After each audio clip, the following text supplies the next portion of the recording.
قسمت 7. بحران در بلوک شرق. وقتی دومینوها سقوط کردند. سال 1989 یک صبح سرد زمستانی در برلین. خانواده‌ای 4 نفره در آلمان شرقی کنار دیوار برلین ایستادند. پدر خانواده، هانس، دست دختر کوچکش را گرفته و به شعارهای مردم گوش می‌دهد. دیوار باید فرو بریزد. اون با آرامی به همسرش میگه این فقط یک اعتراض نیست، این پایان همه چیز است، پایان آلمان شرقی، پایان بلوک شرق. آغاز نارضایتی در بلوک شرق.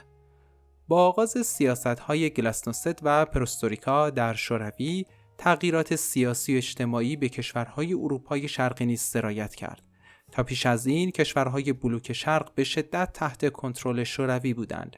دولت‌های کمونیستی که اغلب با حمایت مستقیم مسکو سرپا بودند، با قدرت مردم سالارانه فاصله زیادی داشتند.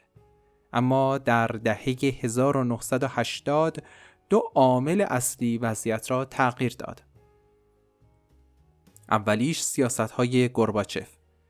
او اعلام کرد که شوروی دیگر در امور داخلی کشورهای بلوک شرق مداخله نخواهد کرد و دومین وضعیت اقتصادی بدتر بوده. بحران اقتصادی شوروی حمایت مالی از کشورهای بلوک شرق را کاهش داد. لهستان آغاز دومینوی تغییرات. لهستان همیشه مرکز مقاومت در برابر نفوذ شوروی بود. در دهه 1980 جنبش کارگری همبستگی به رهبری لخ والسا به یکی از بزرگترین چالش‌های دولت کمونیستی تبدیل شد. اعتصابات گسترده در این کشور اتفاق افتاد. کارگران کارخانه‌ها به رهبری والسا اعتصابات گسترده‌ای را ترتیب دادند که اقتصاد کشور را فلج کرد. در نهایت دولت مجبور شد با جنبش همبستگی وارد مذاکره شود. مارینا، یک معلم در ورشو، میگوید ما از اعتصابات خسته شده بودیم. اما چیزی در چشمهای والسا بود که به ما امید میداد. او مثل دیگر سیاستمداران نبود. او یکی از ما بود. در انتخابات سال 1989 جنبش همبستگی پیروز شد و اولین دولت غیر کمونیستی در بلوک شرق تشکیل شد. این پیروزی مانند یک دومینو جرقه‌ای برای تغییرات دیگر کشورهای منطقه را رقم زد. آلمان شرقی، سقوط دیوار برلین. در آلمان شرقی رژیم کمونیستی به شدت تحت فشار بود. مردم دیگر حاضر به تحمل سرکوب و محدودیت‌های شدید نبودند. در لایپزیگ هزاران نفر به خیابان‌ها آمدند و خواستار اصلاحات شدند. بسیاری از شهروندان آلمان شرقی از طریق کشورهای همسایه به غرب فرار کردند. هانس، یک مهندس از برلین شرقی، میگوید من و همسرم شبها در خانه درباره فرار صحبت می‌کردیم. اما وقتی دیدیم مردم در خیابان‌ها شعار آزادی می‌دهند، فهمیدیم که شاید دیگر نیازی به فرار نباشد. در نوامبر 1989 در یک لحظه تاریخی دیوار برلین فرو ریخت. مردم از هر دو سوی دیوار به یکدیگر پیوستند و شادی کردند.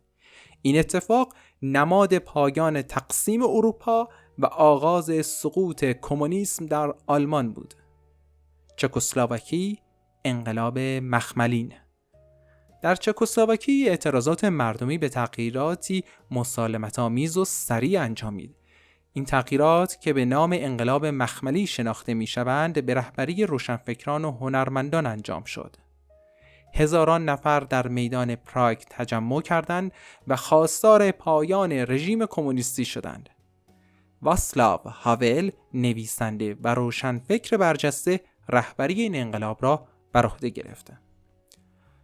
ناتالیا، دانشجوی از پراگ، میگوید ما فقط میخواستیم حرف بزنیم، بخندیم و بدون ترس زندگی کنیم. هاول به ما نشان داد که این ممکن است. رومانی، پایان خونین یک دیکتاتوری.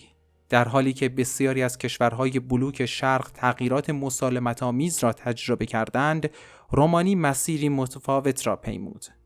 حکومت نیکولای چاوشسکو دیکتاتور رومانی با مشت آهنین حکومت میکرد و حاضر به پذیرش اصلاحات نبود.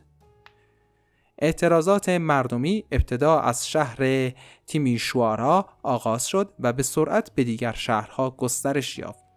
در دسامبر 1989 چاوشسکو و همسرش در دادگاهی صحرایی محاکمه و اعدام شدند. این پایان خونین رومانی را وارد دوره‌ای جدید کرد. نقش گورباچف، آزادی یا رهاسازی. بسیاری از مردم اروپای شرقی گورباچف را به عنوان ناجی خود می‌دیدند.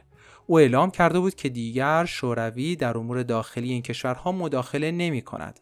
اما برخی معتقد بودند که این تصمیم نوعی رهاسازی بود. الکساندر، یک سیاستمدار مجارستانی، میگوید گورباچف فقط میخواست شوروی را نجات دهد، اما در عمل ما آزادی خود را مدیون او هستیم. پیامدهای بحران بلوک شرق برای شوروی. سقوط دولت‌های کمونیستی در بلوک شرق فشارهای جدیدی بر شوروی وارد کرد. شوروی دیگر قدرت مطلق در اروپای شرقی نبود و این سبب شد که نفوذ بین‌المللی شوروی کاهش پیدا کند. کشورهای بالتیک و دیگر جمهوری‌های شوروی با دیدن موفقیت کشورهای بلوک شرق خواسته‌های استقلال طلبانی خود را شدت بخشیدند و این سبب بحران داخلی شد. پایانی که تازه آغاز بود. تا پایان سال 1989 نقشه سیاسی اروپا دگرگون شده بود. بلوک شرق که روزگاری تحت سیطره شوروی بود، حالا به سرعت در حال پیوستن به دنیای آزاد بود. هانس که حالا در برلین متحد زندگی می کند می گوید وقتی دیوار فرو ریخت انگار زنجیرهایمان باز شدند. اما آن روز نمی دانستیم که شوروی هم در حال فروپاشی است. در قسمت بعدی چگونه تنش‌های قومی و ملی‌گرایانه در جمهوری‌های شوروی این کشور را به آستانه فروپاشی نزدیک کرد. منتظر باشید.